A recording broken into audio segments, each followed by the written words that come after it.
नॉमिनेशनचा form भरतायत पण यांना कुठले सब्जेक्ट आहेत तेच नाही माहिती. काय रे सब्जेक्ट कुठले कुठले आहेत तुला? मलाच नाही माहिती. तर लेक्चरच घेऊ नका तुम्ही.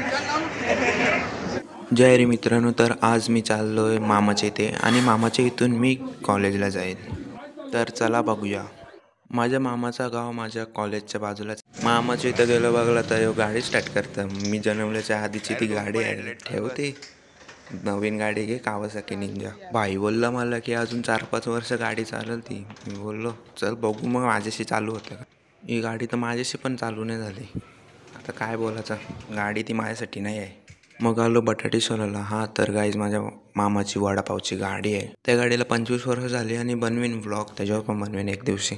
बटाटे सोलून झालं, मी गेलो कॉलेजमध्ये आणि पोरं एक्झामिनेशनचा फॉर्म भरतात हॉल तिकीटसाठी आणि त्यांना माहितीच नाही कुठले कुठले सब्जेक्ट घेतलेत. बघा आता तुम्हीच, तुम्हाला दाखवतो. नॉमिनेशनचा फॉर्म भरतायत पण यांना कुठले सब्जेक्ट आहेत तेच नाही माहिती. काय रे सब्जेक्ट कुठले कुठले आहेत तुला? मलाच नाही माहिती. परिस्थिती झाली अग्रवाल कॉलेजच्या. मराठी ओसीएम इंग्लिश अजून काय आठवला बोलता काय माहिती. मला हे पण आलं. हा याचा स्क्रीनशॉट घ्यायचा. ना मी तर लेक्चरला बसले ना, मित्र माझा जोर जोरांची घालता.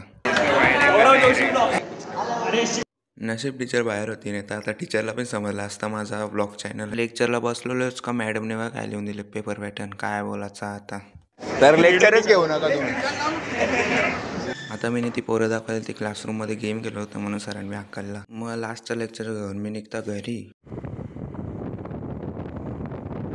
मग घरी आल्यावर रोजचाच ते क्रिकेट खेळायचं आणि क्लासला जायचं त्याच आहे. क्लासमध्ये गेलं बघता तर सगळी बुक खोलून बसल्या पण अभ्यास कोण नाही करत. मग क्लास सुटल्यावर गेलो शोरमा खायला.